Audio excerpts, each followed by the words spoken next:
dinâmica da afetividade é essa. Um sujeito humano se liga a um outro pelo amor. Quando o amor aparece, surge o medo. Justamente o medo da perda é que prova que há o amor. Então vem a raiva da pessoa amada que me deixou com medo de perdê-la. Caramba, porque eu amo, tenho medo de perdê-la, né? E aí isso me leva a sentir raiva e brigar. Isso é agressivo. Eu agredo quem eu mais amo. Bati no infeliz que queria ir para aquela rave lá que eu não deixei, só porque ele tem 16 anos, que é na rave agora. Acha, não vai. Quebramos o pau. Morri de raiva. Por quê? Porque eu tenho medo de perder ele na rave. Imagina, né? Entende? E depois vem a culpa. Eu sinto arrependido. Eu vou, faço as pazes e restabelece o tripé neurótico. Tá certo? Essa vida neurótica que a gente leva, que nos protege da psicopatia. Que faz a gente dizer, loucos mais normais. Assim somos nós. Tá bom? Bom, e qual que é o papel de vocês nessa história toda? Dei uma aula aí de anatomia, de biologia, de psicologia.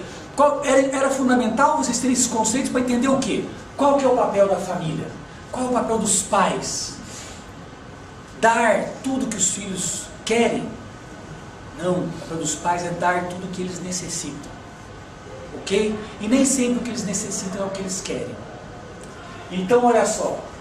Quando é necessário, então, ele quer, tem uma vontade, não é uma necessidade, eu preciso colocar um limite. Então, o papel da família, que é a principal instituição afetiva na vida do ser humano, é o cuidado.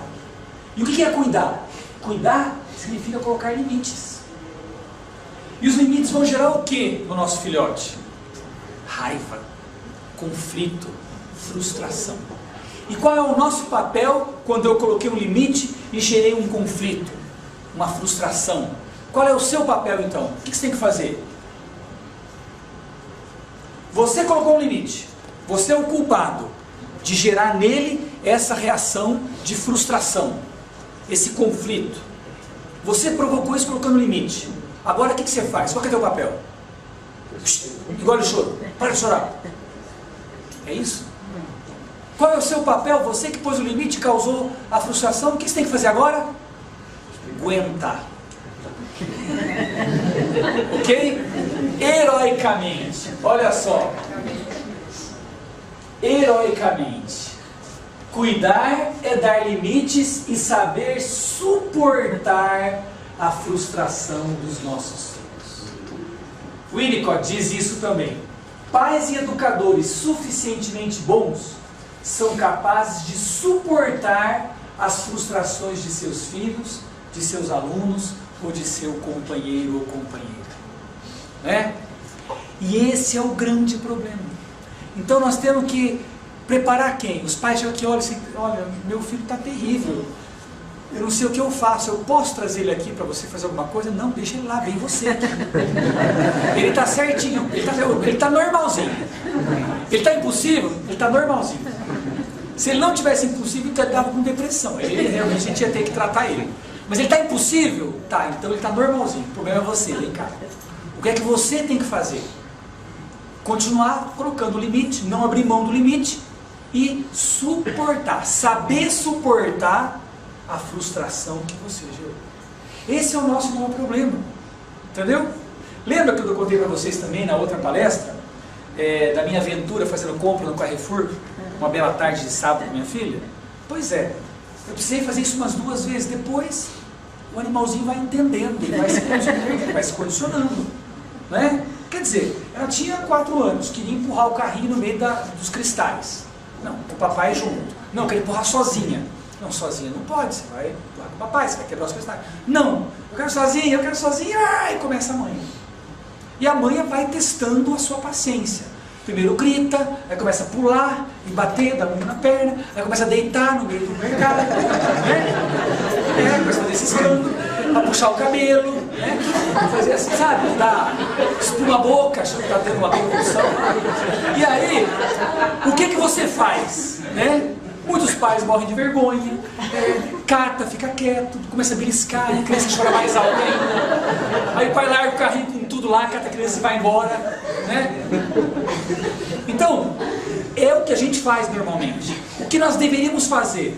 Eu consegui umas 2 vezes, deu certo depois, né? Primeiro, ignorar e não abrir mão do seu limite. Eu coloquei o limite, não abro mão disso. E todo mundo olhando, deixa a pessoa olhar. Parece que ninguém tem filho, né?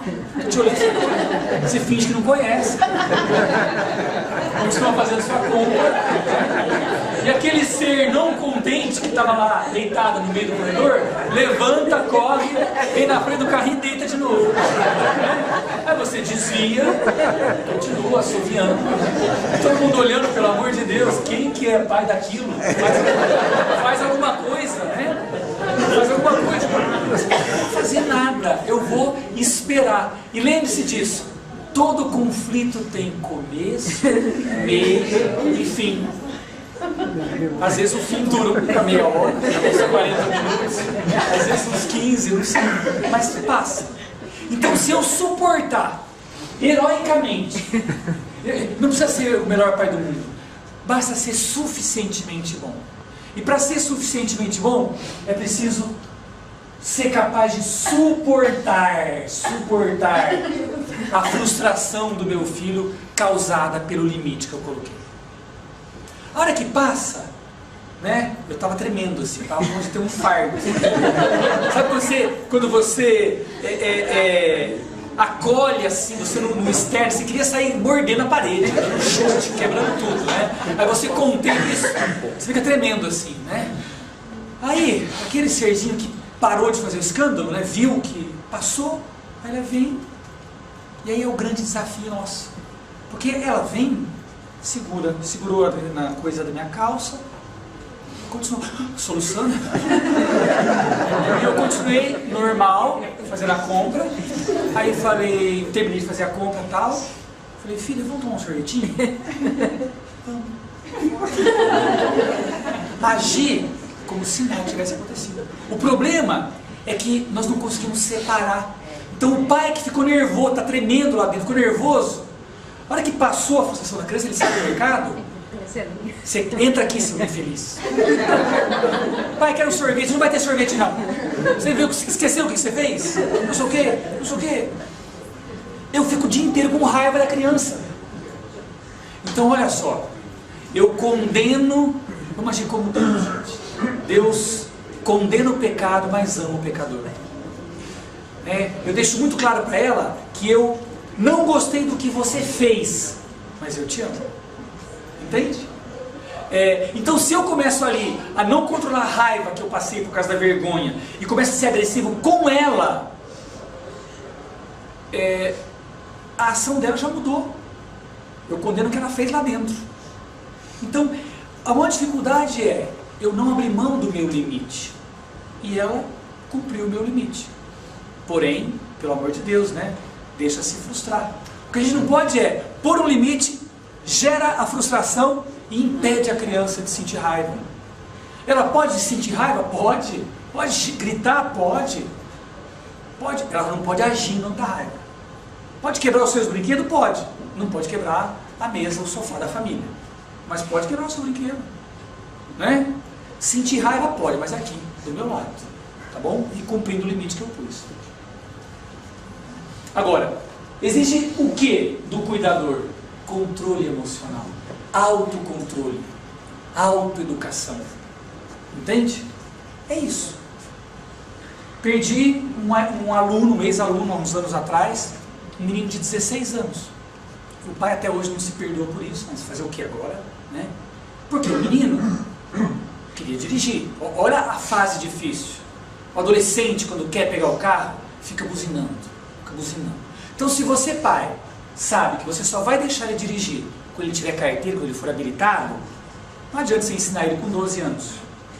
Tá? Porque você ensinou com 12 só para você ficar mais 4 anos, né? É isso, né? 6 anos aguentando a provocação dele. Então esse pai ensinou, dirigiu, tal, aprendeu, é o menino. Não, só comigo. Pai, deixa eu dar a volta no condomínio, deixa eu lavar o carro, tirar da garagem, pôr na garagem. Um belo dia, dia 26 de dezembro, um dia depois do Natal, churrasquinho na casa dele, o menino lá com os amigos. Pai, eu vou tirar o carro, tá? Vou dar uma volta só aqui no quarteirão. dentro do condomínio fechado. Pegou o carro, deu a volta no quarteirão, mas 4 adolescentes dentro de um carro, sem córtex pré-frontal pronto, sem juízo crítico, ele faz roleta russa, ele não mede as consequências.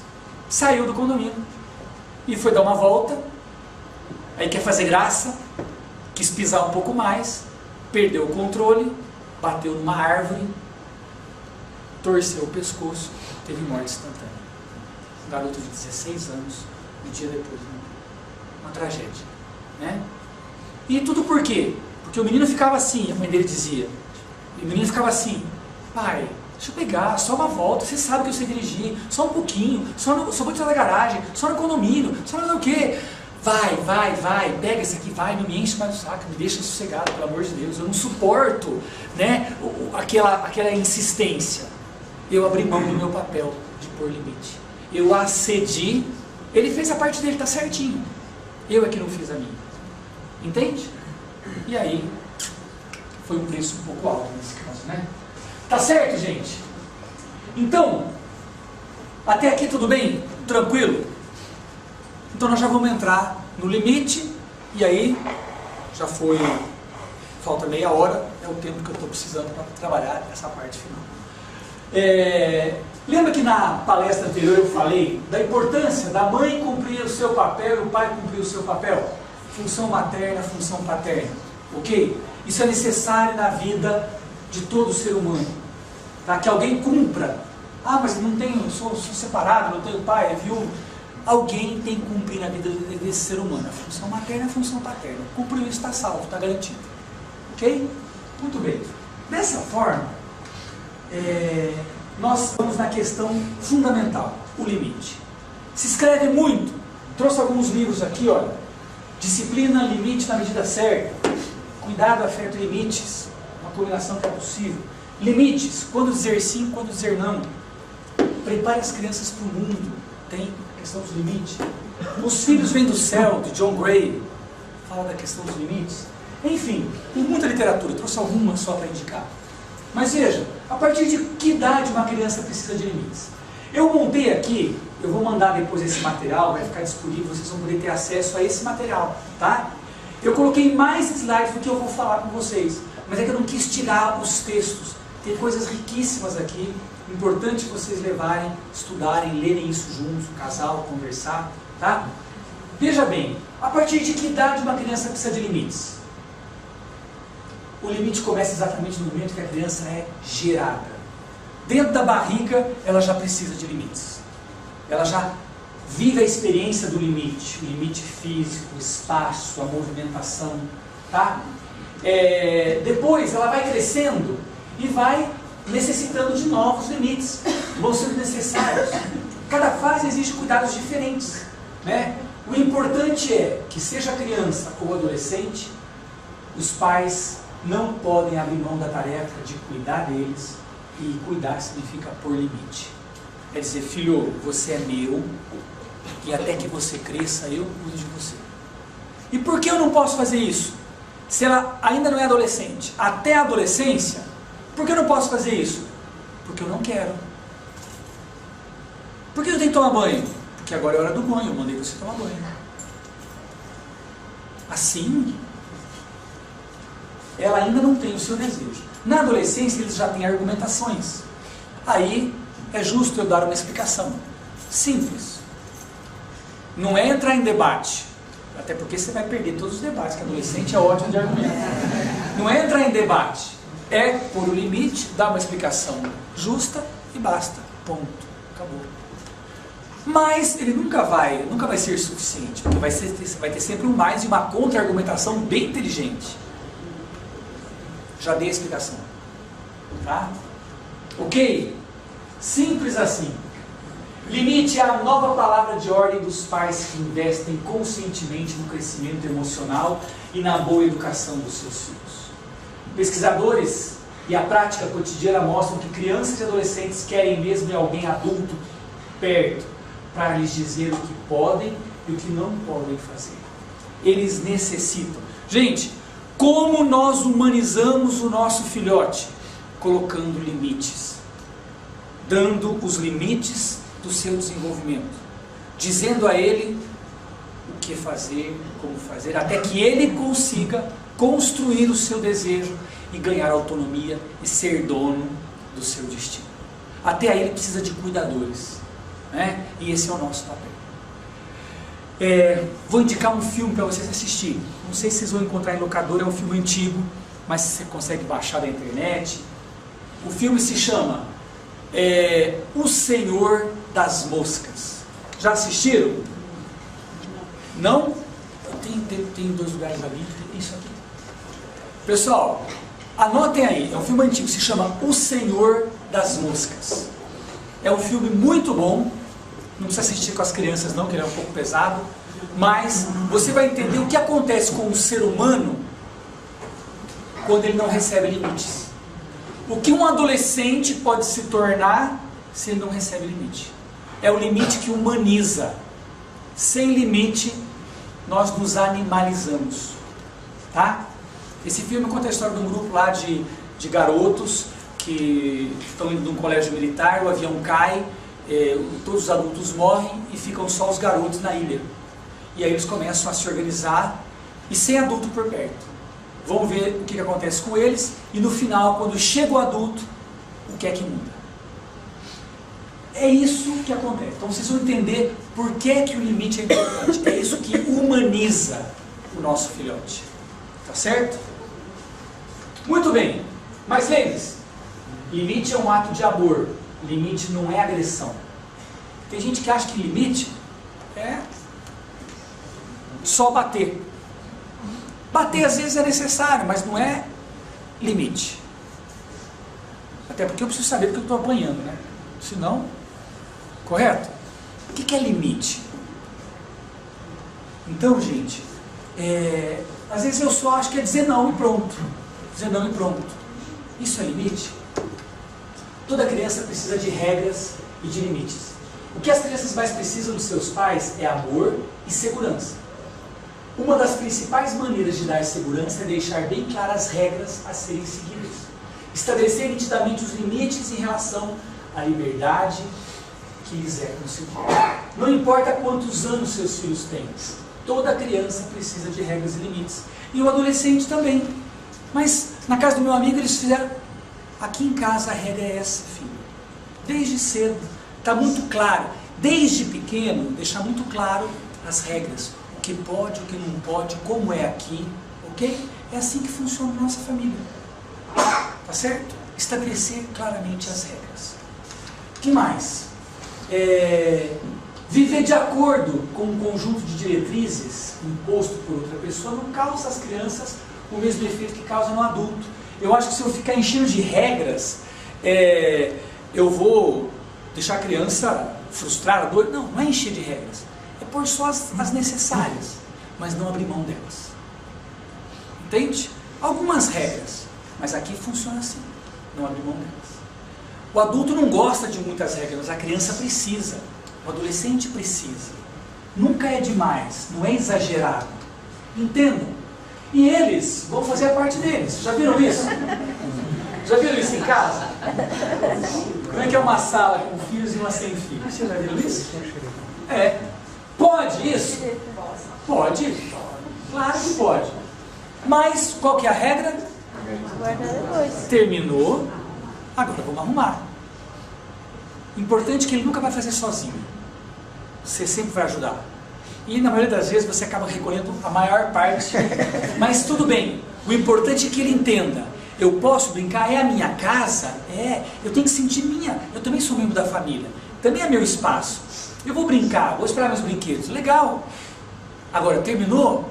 Qual que é a regra? Qual que é o limite? É o espaço do outro. Agora eu vou recolher. E qual que é a parte que eles mais arrumam encrenca? Nessa hora. E aí é a hora que tem que entrar o meu cuidado. Você vai recolher, nós combinamos, agora você vai recolher tudo. Não, vamos lá, eu te ajudo, vamos. E aí ele vai, você cata 5, ele pega 1. Você cata 2, não tem problema.